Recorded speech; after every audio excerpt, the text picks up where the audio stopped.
Kata Allah, kalian ini, ya umat Islam ini adalah umat yang terbaik yang dilahirkan untuk manusia. Karena satu, kalian mengajak kepada yang ma'ruf dan melarang yang mungkar.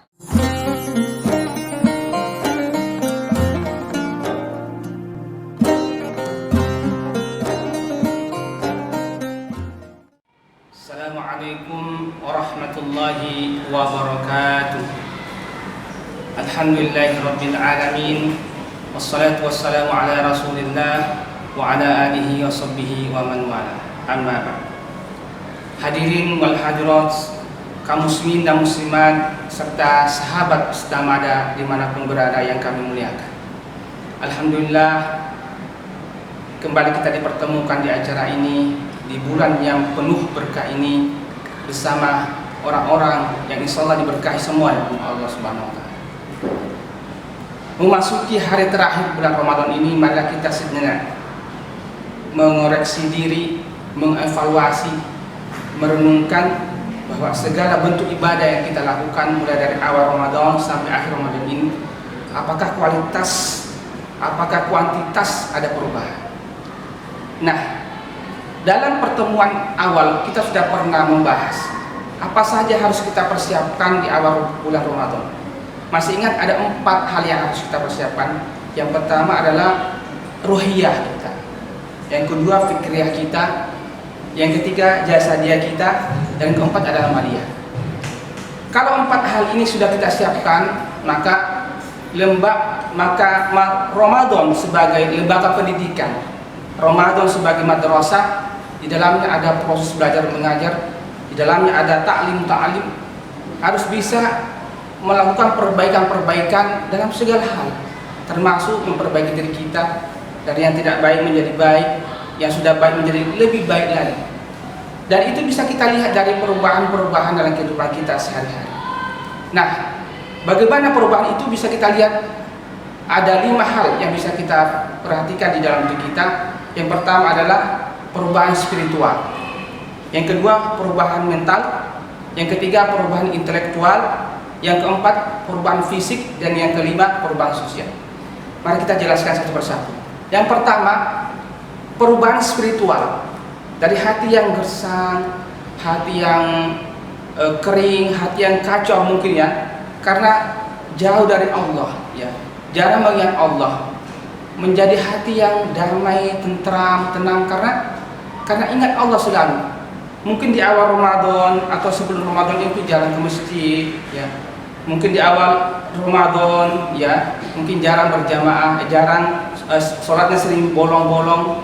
Begitu Ramadan datang, mungkin awalnya diajak teman, kemudian lama-kelamaan bisa melaksanakan sholat secara berjamaah di masjid tepat waktu.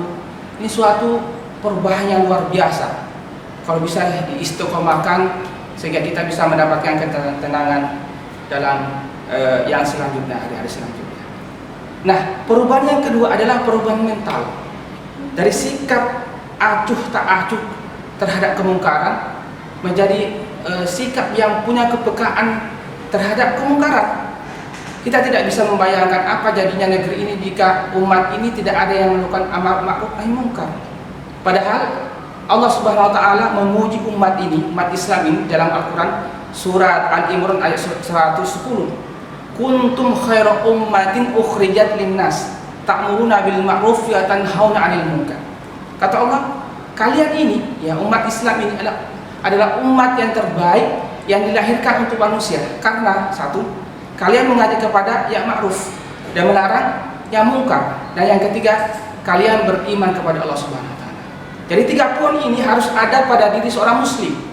Kalau tiga-tiganya atau salah satunya saya tidak ada pada kita, maka dipertanyakanlah keumatan kita sebagai umat yang terbaik. Maka bulan Ramadan ini adalah bulan untuk mengecas iman kita, sehingga kita punya motivasi yang kuat melakukan amar ma'ruf nahi munkar.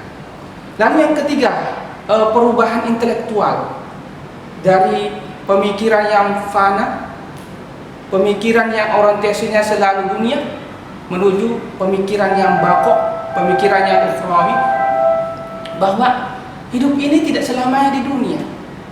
Hidup kita yang sebenarnya itu di akhirat, dan di sana kita akan hidup selama-lamanya. di dunia ini adalah hidup yang menentukan. Apabila sewaktu dunia ini kita selalu mengisi hidup kita dengan hal-hal yang baik, amal-amal yang soleh, maka kita pun akan diberikan balasan oleh Allah Subhanahu di akhirat dengan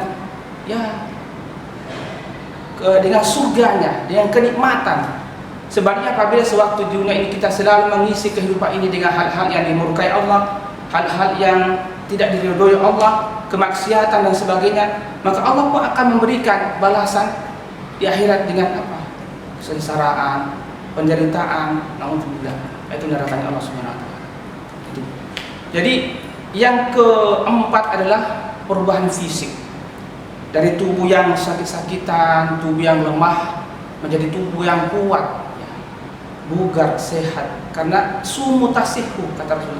Berpuasalah kamu supaya sehat. Dengan amal-amal yang kita lakukan di bulan suci Ramadan ini, kemudian kita bisa melaksanakan ibadah dengan lebih sempurna dan kita bisa menanggung beban dakwah mungkin lebih berat. Lalu yang kelima, perubahan yang kelima, itu perubahan sosial atau perubahan yang terakhir adalah dari sikap yang individualis, nafsi-nafsi, menuju sikap yang punya kepekaan sosial yang tinggi terhadap masyarakat, terhadap lingkungan, bahwa hakikat puasa itu kan membentuk manusia yang bertakwa. Intinya adalah pengendalian diri agar kita terhindar dari sifat-sifat celak sekaligus memiliki kepekaan sosial yang tinggi. Jadi ibadah Ramadan ini ibarat belajar. Belajar itu setelah belajar ini ada evaluasi, ada ulangan, ada ujian. Setelah ujian ini, kalau kita bisa naik kelas, kita bisa diberikan ijazah, dan ijazah kita adalah ghufirahu ma taqaddama min dzambi, ampunan Allah Subhanahu wa taala atas segala dosa-dosa kita. Lalu ada ijazah lagi, yaitu kesempurnaan iman dan derajat muttaqin atau predikat muttaqin. Demikian yang dapat kami sampaikan pada pertemuan ini. Mudah-mudahan ada guna dan manfaatnya. Lebih kurangnya mohon dimaafkan. Wabillahi taufiq wal hidayah wa ridha wa inayah. Assalamualaikum warahmatullahi wabarakatuh.